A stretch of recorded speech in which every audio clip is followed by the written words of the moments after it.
So I want to read you a story that is incredibly unique and powerful, and is yet only 2 verses long. It says this in 2 Kings chapter 13, verses 20 through 21. It says, Elisha died and was buried. Now, Moabite raiders used to enter the country every spring. Once, while some Israelites were burying a man, suddenly they saw a band of raiders. So they threw the man's body into Elisha's tomb. When the body touched Elisha's bones, the man came back to life and stood on his feet.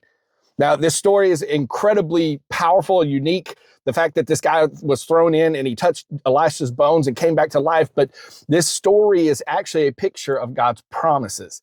See, Elisha asked for the opportunity to have double the blessing of Elijah, the prophet before him. And God granted him that opportunity. But apparently, in Elisha's life, he didn't get to see the same amount of people doubled come back to life.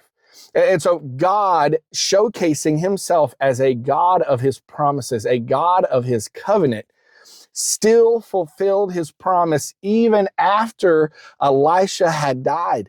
This man touched Elisha's bones, and God, because he was covenantally promised to Elisha that he would raise this many people back to life, or that he would bless this many people.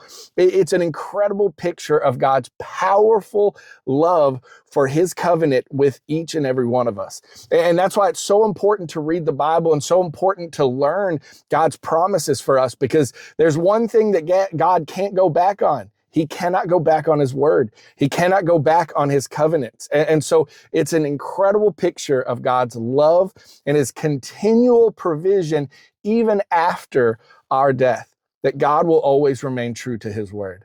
Man, I hope that blessed you. I hope that encourages you. Now get off your phone and go read your Bible.